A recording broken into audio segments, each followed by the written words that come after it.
Hello hi ನಮಸ್ಕಾರ friends. Video ನೋಡ್ತಾ ಇರೋ ಪ್ರತಿಯೊಬ್ಬರಿಗೂ ಥ್ಯಾಂಕ್ ಯು ಸೋ ಮಚ್. ಪೂರ್ತಿಯಾಗಿ ವಿಡಿಯೋ ನೋಡಿ.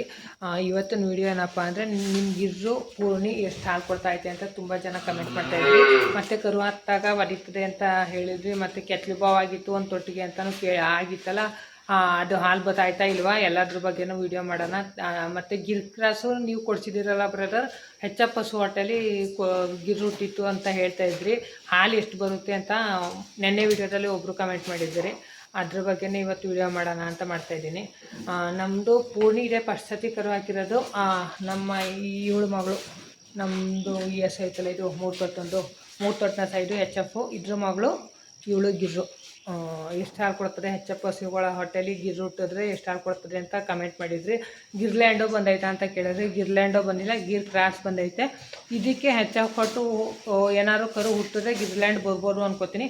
ಗಿರ್ ಕ್ರಾಸು ಅಂದರೆ ಸ್ವಲ್ಪ 3/4% ಹೆಚ್ ಎಫ್ ಬಂದೈತೆ, ಒಂದು 25-30% ಗಿರ್ ಬಂದೈತೆ, ಮತ್ತು ಹೆಚ್ ಎಫು ಜಾಸ್ತಿ ಬಂದೈತೆ.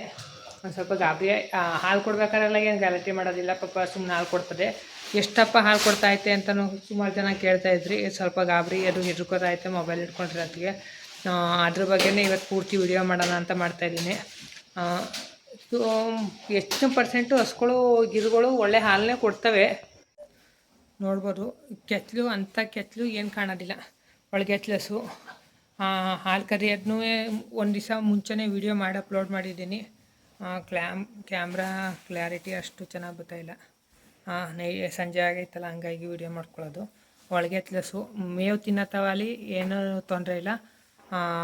ಫೀಡ್ನು ಏನು ಅತಿಯಾಗಿ ಹೆಚ್ ಎಫ್ ಹಸ್ಗಳು ಕೇಳ್ತಾವಲ್ಲ ಅಷ್ಟು ತಿಂಡಿ ಕೇಳೋದಿಲ್ಲ.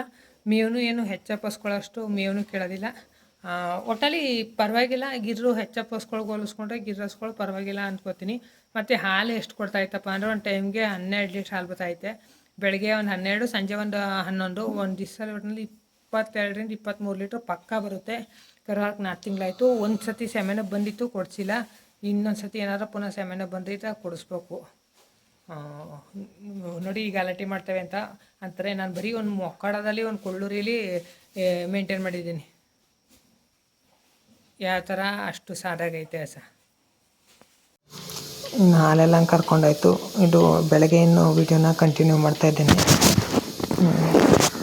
ಹಾಲೆಲ್ಲ ಕರೆದು ಡೈರಿಗೆ ಕೊಟ್ಬಿಟ್ಟು ಬರಬೇಕು. ಡೈರಿಗೆ ಕೊಟ್ಬಿಟ್ಟು ಬಂದು, ಮಳೆ ಬೇರೆ ಇಲ್ಲ ಈಗ, ಮಳೆನೂ ಕತ್ತೋಗೈತೆ. ನೀರೆಲ್ಲನೂ ಬಿಟ್ಟು ಮಾಡಬೇಕು. ಹೊಲಕ್ಕೆ ಜೋಳಕ್ಕೆ ನೀರು ಬಿಟ್ಟು ಮಾಡೋದು, ಜೋಳಕ್ಕೆ ನೀರು ಚೇಂಜ್ ಮಾಡೋದು, ಮೇವು ತರೋದು. ಇನ್ನು ಬೆಳಗ್ಗೆ ಅಷ್ಟೊತ್ತಿಗೆ ಒಂದು ಸ್ವಲ್ಪ ಕೆಲಸ ಜಾಸ್ತಿನೇ. ಹಾಗಾಗಿ ಸ್ವಲ್ಪ ವೀಡಿಯೋಸ್ ಮಾಡೋಕೆ ಆಯ್ತಾ ಇಲ್ಲ. ಆದರೂ ಪರವಾಗಿಲ್ಲ, ಒಂದು ಸ್ವಲ್ಪನಾದರೂ ಸರಿ ವೀಡಿಯೋ ಮಾಡಲೇಬೇಕು ಅಂತ ಮಾಡಿಕೊಂಡೆ. ಸ್ವಲ್ಪನೇ ಮಾಡಿರೋದು, ಜಾಸ್ತಿಯಾಗಿ ಮಾಡಿಲ್ಲ. ಮಳೆ ಇಲ್ದಾಗ ಒಂಥರ ಕಷ್ಟ ಆಗಿತ್ತು ಇಷ್ಟು ವರ್ಷ. ನಮ್ಮ ಕೊಡಗಿನ ಭಾಗದಲ್ಲಿ ಮಳೆ ಜಾಸ್ತಿ ಆಯ್ತಾಯಿತ್ತು, ಅದೇ ಒಂಥರ ಕಷ್ಟ. ಆದರೆ ಈಗ ಮಳೆ ಇಲ್ದೇ ಇರೋದೇ ಒಂಥರ ಕಷ್ಟ. ಕರುಗಳಿಗೆ ಹಾಲು ಕುಡಿಸಿಲ್ಲ. ಡೈರಿಗೆ ಹೋಗಿ ಹಾಲನ್ನು ಕೊಟ್ಟು ಬಂದು, ಇನ್ನೊಂದು ಹಸು ಐತಲ್ಲ ಸಿಹಿ, ಅದ್ರಲ್ಲಿ ಹಾಲು ಕಟ್ಟಿರೋದಿಲ್ಲ, ಲಾಸ್ಟಿಗೆ ಕರ್ಕೊತೀನಿ. ಅದರಲ್ಲಿ ಹಾಲು ಕಟ್ಟರು ಕರುಗಳು ಕುಡಿಸ್ಬೇಕು ಬಂದು.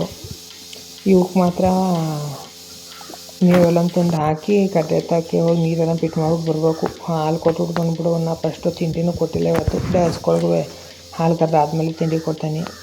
ನಿಮ್ಮ ಗಿರ್ರು ಹೊಡಿತದೆ ಅಂತ ಅಂದಿದ್ರಲ್ಲ ನೋಡಿ, ಕಾಲಿಗೆ ಈ ಥರ ಸಿಂಪಲಾಗಿ ವ್ಯಾರ ಕಟ್ಟೋದು ಸಾಕು. ಏನು ಜಾಸ್ತಿಯಾಗಿ ದಪ್ಪನೇ ಕಟ್ಟಬೇಕು ಅನ್ನೋಂಗೇನಿಲ್ಲ. ಸಿಂಪಲಾಗಿ ಕಟ್ಬಿಟ್ಟು ಒಂದು ಊರುಗುಣ್ಕೆ ಹಾಕಿದ್ರೆ ಎಳೆಯೋಂಗೆ. ಸಡನ್ನಾಗಿ ಏನಾದ್ರು ಕಿತ್ಕೊತು ಅಂದರೆ ಸಡನ್ನಾಗಿ ಎಳ್ಕೊಳ್ಳೋ ಹಂಗೆ ಊರುಗುಣ್ಕೆ ಹಾಕಿನಿ.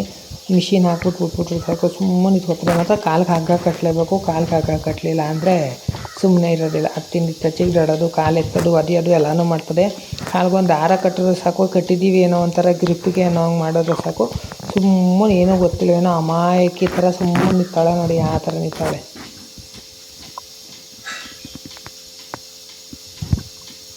ಹಾಲೆಲ್ಲ ಕರ್ತಾ ಆಯಿತು. ಇನ್ನು ಲಾಸ್ಟ್ ಇದೊಂದು ಹಸು ಇತ್ತು ಅಷ್ಟೇ ಹಾಲು ಕರೆಯೋಕ್ಕೆ. ಇನ್ನು ನಮ್ಮ ಸಿಹಿಲಿ ಕರ್ಕೊಳ್ಳೋದಿಲ್ಲ ಇವರು. ಇನ್ನೇನೊಂದು 8 ದಿನ 10 ದಿವಸ ಇವರೆಲ್ಲ ಕರು ಹಾಕೋ ಸ್ಟಾರ್ಟ್ ಆಯ್ತಾರೆ. ಇನ್ನು 4 ಜನನೂ ಕರು ಹಾಕ್ತಾರೆ ಇನ್ನೊಂದು 8-10 ದಿವಸದಲ್ಲಿ. ಈಗ ಎಲ್ಲತ್ರಲ್ಲೂ ಹಾಕೋದಾಗಿತ್ತು. ಇನ್ನು ಅದೊಂದ್ರದ್ದೇ ಬಾಕಿ ಆಗಿರೋದು, ಅದೊಂದನ್ನೇ ಸಪ್ರೇಟಾಗಿ ಮಿಷಿನ್ಗೆ ಹಾಕಿದ್ದೀನಿ. ಅದು ಕರ್ಕೊಂಡು ಡೈರಿಗೆ ಹೋಗಿ ಬಂದು ಆಮೇಲೆ ಗದ್ದೆ ಹತ್ರ ಹೋಗಿ ಫಸ್ಟು ಜೋಳಕ್ಕೆ ನೀರು ಬಿಟ್ಟು ಮಾಡಬೇಕು. ನೀರು ಬಿಟ್ಟು ಮಾಡಲಿಲ್ಲ ಅಂದರೆ ಇನ್ನೂ ಇವತ್ತಿನದ್ರಲ್ಲಿ ಬೆಳೆ ಬೆಳೆಯೋಕೆ ಕಷ್ಟ. ಮತ್ತು ಅದರಲ್ಲೂ ಬೇರೆ ಬರಬಾರ್ದು ಕಾಯಿಲೆಗಳೇ ಬರ್ತಾವೆ. ರೈತರುಗಳು ಭಾರಿ ಕಷ್ಟ ಈ ಬೆಳೆ ಬೆಳೆಯೋದು. ನೋಡಿ ಜೋಳದಲ್ಲಿ ತಗೊಂಡೆ ಈಗ ದನಿನ ಕೆಲಸ ಎಲ್ಲನೂ ಮುಗಿಸ್ಬಿಟ್ಟು ಜೋಳಕ್ಕೆ ಈಗ ನೀರು ಬಿಟ್ಟು ಮಾಡಬೇಕು ಅಂದ್ಬಿಟ್ಟು ಬಂದೆ. ಅಲ್ಲಲ್ಲೇ ಗನ್ನೆಲ್ಲ ಅಂತಂದು ಮಡಿಕೊಂಡಿನಿ. ಒಂದು ಫಿಟ್ಟಿಂಗ್ ಆಯ್ತದಂಗೆ ಒಂದು ಫಿಟ್ಟಿಂಗು ನೈಟು ನೀರು ಹೊಡಿಬೇಕು. ಬೆಳಗ್ಗೆ ಸತಿ ನೀರು ಹೊಡೆಯೋಕ್ಕೆ ಆಗೋದಿಲ್ಲ. ಈಗ ನೀರು ಹೊಡಿಲಿಲ್ಲ ಅಂದರೆ ಮಾಡ್ರೆ ಬೆಳೆ ತಗೊಳಕ್ಕಾಗೋದಿಲ್ಲ. ದನಿಗೆ ಮೇವಿಲ್ಲ. ಈಗ ಈ ಜೋಳಕ್ಕೆ ಟನ್ನಿನ ರೈಟ್ ಕೇಳಿದ್ರೆ ತಲೆ ಸುತ್ತೈತೆ. ಹಂಗಾಗೈತೆ ಜೋಳದ ಕಟ್ಟಿಗೆ. ಈ ನೀರು ಹೊಡ್ಕೊಂಡು ಮೇವು ಬೆಳ್ಕೊಳ್ಳಿಲ್ಲ ಅಂದರೆ ಹಸ್ಗಳು ಸಾಕ್ತವ್ರು ಐತೆ. ಏನೋ ಅಂದರೆ ಈ ಟನ್ ಜೋಳದ ಕಡ್ಡಿ ನಮ್ಮ ಹತ್ರ ರೈತರುಗಳ ಹತ್ರನೇ ನಾವೇ ತಗೋತೀವಿ ಅಂದರೆ 3,500 4,000 5,000 ಗಂಟೆ ಟನ್ ಆಗ್ಬಿಟ್ಟೈತೆ. ಕೆಲವು ಕಡೆ ಅಂತೂ 5,000 ಅಂದರೂ ಸಿಗ್ತಾನೆ ಇಲ್ಲ. ನಮ್ಮ ಕಡೆ ಒಂದು 3,500-4,000ಕ್ಕೆಲ್ಲ ಟನ್ನು ಹೆಚ್ಚು ಕಮ್ಮಿ ಸಿಗ್ತಾಯಿದೆ. ಸಿಕ್ಕಿದ್ರೂ ಈ ಯಾರು ಈ ಶೈಲೇಜ್ನವರವರಲ್ಲ, ಈ ಶೈಲೇಜು ಊರಿಂದ ಊರಿಗೆ ಬಂದು ಈ ಶೈಲೇಜ್ ತಾಳಕ್ಕೆ ಬಂದವರಲ್ಲ ಅವರೇ ಬಿಡ್ತಾಯಿಲ್ಲ. ನಮ್ಗಳಿಗೆ ಎಲ್ಲಿ ಸಿಗ್ತದೆ. ಹಂಗಾಗ್ಬಿಟ್ಟೈತೆ ಪರಿಸ್ಥಿತಿ. ನಾನು ಈ ಕಡೆ ಹೊಲಕ್ಕೆ ಹಾಕಿದ್ನಲ್ಲ 2 ಬ್ಯಾಗು, ಒಂದು ಈ ಕಡೆ ಹೊಲದಲ್ಲಿ 3-3.5 ಬ್ಯಾಗು, ಆ ಕಡೆ ಹೊಲದಲ್ಲಿ ಒಂದು 4 ಬ್ಯಾಗ್ ಇತ್ತು. ಎಲ್ಲನೂ ಕೊಟ್ಟು ಒಂದು ಸ್ವಲ್ಪ ಬಿಟ್ಕೊಂಡಿದ್ದೆ. ಒಂದು 2 ಬ್ಯಾಗ್ನಷ್ಟು ಬಿಟ್ಕೊಂಡಿದ್ದೆ. ಅದು ಖಾಲಿ ಆಯಿತು. ಅದು ಹಾಕಿದ್ಮೇಲೆ ಪುನಃ ಇದಕ್ಕೆ ಹಾಕ್ತೆ. ಇನ್ನು ಈಗ ನೆಕ್ಸ್ಟಿಗೆ ಈ ಬ್ಯಾಚ್ ಕಡಿತಾ ಇದ್ದೀನಿ. ಈ ಕಡ್ಡಿ ಇನ್ನೊಂದು 15 ದಿವಸ ಆಯ್ತದೆ. 15-20 ದಿವಸ ಆಗ್ಬೋದು ಕಡ್ಡಿ. ಆಮೇಲೆ ಮತ್ತೆ ಇದೇ ಬರ್ಬೇಕು. ಹೆಂಗೋ ನೀರು ಹೊಡ್ಕೊಂಡು ಇದು ಮಾಡ್ಕೊಳ್ಳೋಣ. ಬ್ಯಾಸ್ಗೆನೋ ಬಿಸಿಲು ನಿದ್ದೆ ಒಂದು 2 ತಿಂಗಳು 1 ತಿಂಗಳು ನಿದ್ದೆ ಮಾಡಿದವರು ಪರವಾಗಿಲ್ಲ. ನೀರು ಹೊಡ್ಕೊಂಡು ಬೆಳ್ಕೊಳ್ಳೋಣ ಅಂದರೆ ಕರೆಂಟಿನ ಸಮಸ್ಯೆ. ಇನ್ನು ಅದು ಹೆಂಗೋ ಬೆಳೆದು ಏನೋ ಮಾಡೋಣ ಅಂದರೆ ಈ ಕಾಡು ಪ್ರಾಣಿಗಳು ಹಂದಿಗಳ ಕಾಟ ಜಾಸ್ತಿ ಆಗ್ಬಿಟ್ಟೈತೆ. ಎಲ್ಲೂ ಮೇವಿಲ್ಲ, ಏನು ಅವಕ್ಕೂ ಏನೂ ಸಿಕ್ಕೋದಿಲ್ಲ. ಕಾಯಲೇಬೇಕು, ಅವನು ಕಾಯಬೇಕು, ಏನೋ ಮಾಡೋಕ್ಕಾಗಿಲ್ಲ. ಅವೆಲ್ಲನೂ ಹೆಂಗೋ ತಪ್ಪಿಸ್ಕೊಂಡು ಹೆಂಗೋ ಕಾಯ್ಕೊಂಡು ಏನೋ ಮಾಡೋಣ ಅಂದರೆ ಇದು ಯಾರಪ್ಪ ಮಹಾಮಾರಿ ಶುಂಠಿಗಳು ಕಾಯಿಲೆ ಬರೋರು ಫಸ್ಟು. ಈಗ ನೋಡಿ ಈ ಥರ ವೈರಸ್ಸು ಇಡೀ ಹೊಲಕ್ಕೆಲ್ಲ ಪೂರ್ತಿ ವೈರಸ್ಸು. ಏನಾಗ್ಬಿಟ್ಟೈತೆ ಅಂದರೆ ಇತ್ತಾಗಿ ಬೆಳೆ ಮಾಡೋಂಗೂ ಇಲ್ಲ, ಇತ್ತಾಗಿ ಬಿಡೋಂಗೂ ಇಲ್ಲ. ಹಂಗೆ ಆಗ್ಬಿಟ್ಟೈತೆ ಪೂರ್ತಿ ಎಲ್ಲ ವೈರಸ್ ಬಂದ್ಬಿಟ್ಟೈತೆ. ನಾನು ಔಷಧಿನೂ ಮುಂಚೆಗೆ ಅಡ್ವಾನ್ಸ್ ಸ್ಪ್ರೇ ಅಂತ ಕೊಟ್ಟರು, ಅಡ್ವಾನ್ಸ್ ಸ್ಪ್ರೇನೂ ಮಾಡಿದೆ.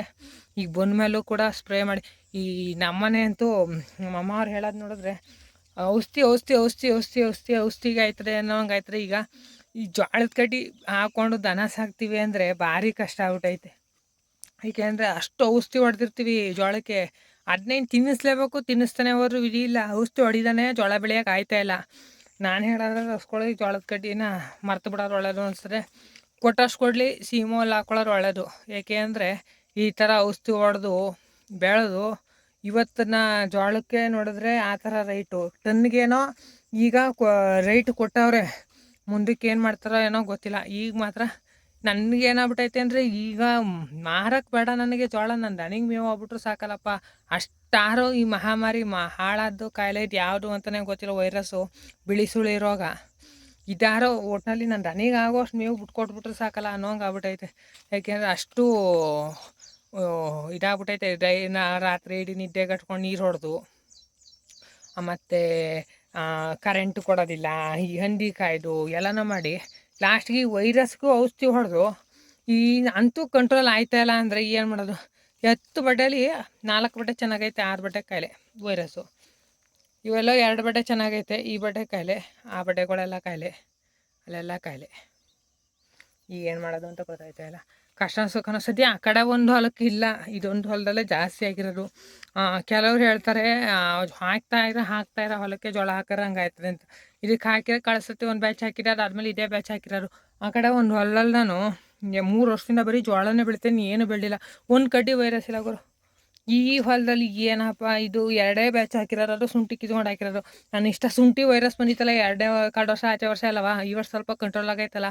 ಆ ವೈರಸ್ಸು ಇದೆಲ್ಲ ಜೋಳಕ್ಕೆ ಅಟ್ಯಾಕ್ ಆಗ್ಬಿಟ್ಟೈತೆ ಅನ್ನಿಸ್ತದೆ. ಏನಾಗೈತೋ ಏನು ಕರ್ಮವೋ ಅದಂತೂ ಒಂದು ಗೊತ್ತಿಲ್ಲ. ಒಟ್ಟಿನಲ್ಲಿ ನನಗೆ ಮೇವಾಗೋಂಗಾರ ಬಿಟ್ಕೊಟ್ಬಿಟ್ರೆ ಸಾಕು.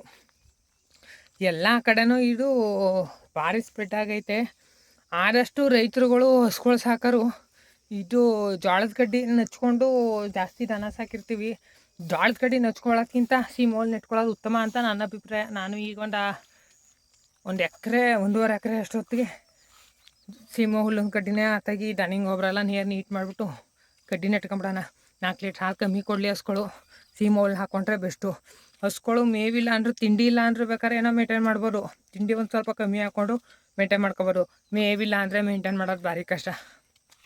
ಸದ್ಯ ನನಗೆ ಹಸಿರು ಮೇವು ಕರುಗಳು ಪರಗೊಳಗೆ ಆಗೋಂಗೆ ಬದಿನಲ್ಲಿ ಅಲ್ಲಿ ಇಲ್ಲಿ ಐತೆ, ಇದನ್ನೇ ಕುಯ್ದು ಹಾಕ್ತೇನೆ. ಹಸ್ಗಳು ಮಾತ್ರ ಅದಕ್ಕೂ ವೈರಸ್ ಬಂದಿತ್ತು ಜೋಳಕ್ಕೆ, ಅದನ್ನ ಒಂದು ಸ್ವಲ್ಪನೇ ಕುಯ್ದು ಹಾಕೋತಾಯಿನಿ. ಸ್ವಲ್ಪ ಅಂದರೆ ನನಗೆ 20 ನನಗೆ ಮೇವೆಲ್ಲಿ ಸಾಕಾಯ್ತದೆ. ಆದಷ್ಟು ಒಂದು ಕಾಲು ಎಕರೆ ಇತ್ತು ಜೋಳದ ಕಡ್ಡಿ, ಅದನ್ನೇ ಕಡಿತಾಯಿನಿ. ಈಗ ಸುಮಾರು ಕಡ್ತಿದ್ದೀನಿ, ಇನ್ನೂ ಅರ್ಧದಷ್ಟು ಐತೆ, ಇನ್ನೊಂದು 20 ದಿವಸ ಬರುತ್ತೆ. ಅಷ್ಟೊತ್ತಿಗೆ ಕಡ್ಡಿ ಬಂದರೆ ಪರವಾಗಿಲ್ಲ, ಕಡ್ಡಿ ಬರಲಿಲ್ಲ ಅಂದರೆ ಎಲ್ಲರೂ ಹುಡುಕಿ ಕಡ್ಡಿ ತಗೊಳ್ಳಿಲ್ಲ ಅಂದರೆ ವಿಧಿ ಇಲ್ಲ. ಸದ್ಯ ಈ ಹೊಲಕ್ಕಿಲ್ಲ ವೈರಸ್ಸು, ಇದು ಪೂರ್ತಿ ಅಲ್ಲಿ ಗಂಟ ಕಾಣಿಸ್ತಾ ಇತ್ತಲ್ಲ, ಹಂಗೆ ಕಂಡಂಗೆ ನೀರು ಹೊಡಿತಾರ ಕೆಳಕಾಲ ತಂತಿ ಕಂಬ ಕಾಣಿಸ್ತಾವಲ್ಲ, ಅಲ್ಲಿ ಗಂಟ ಪೂರ್ತಿ ಇದು 2.5 ಎಕರೆ. ಈ 2.5 ಎಕರೆಗೆ ವೈರಸ್ಸು ಕಾಣಿಸ್ತಾ ಇಲ್ಲ. ದೇವರದಿಂದ ವೈರಸ್ ಬರಲಿಲ್ಲ ಅಂದರೆ ಸಾಕಪ್ಪ ಅನ್ನಿಸ್ಬಿಟ್ಟೈತೆ. ಹೆಂಗೋ ನೀರು ನಿದ್ದೆ ಇಲ್ದವರು ಪರವಾಗಿಲ್ಲ, ನಿದ್ದೆ ಮಾಡ್ದೇ ನೀರು ಹೊಡ್ಕೊಂಬಿಡೋಣ, ವೈರಸ್ ಬರೋರು ಸಾಕು. ಎಷ್ಟು ಜನದ್ದು ಹಾಳು ಮಾಡ್ತಾಯಿದೆ ಅಂದರೆ ಈ ವರ್ಷ ಮಳೆ ಪಾಪ. ಆ ಕಡೆ ಅಂತೂ ನಮ್ಮ ಪ್ರಿಯಪಟ್ಟಣ, ಹುಣಸೂರು, ಬೆಟ್ಟದಪುರ ಸೈಡು ಹೊಗೆ ಸೊಪ್ಪು ಅನ್ನೋ ಪರಿಸ್ಥಿತಿ ಹೆಂಗಾಗ್ಬಿಟ್ಟೈತೆ ಅಂದರೆ ಇತ್ತಾಗಿ ರೈಟು ಇಲ್ಲ. ಇತ್ತಾಗಿ ಹೆಂಗೋ ಮಾಡೋಣ, ಹೆಂಗೋ ಬೆಳ್ಕೊಳ್ಳೋಣ ಅಂದರೆ ಈ ಮಳೆದೊಂದು ಕಾಟ. ಯಾವ ಥರ ಮಾಡೋದು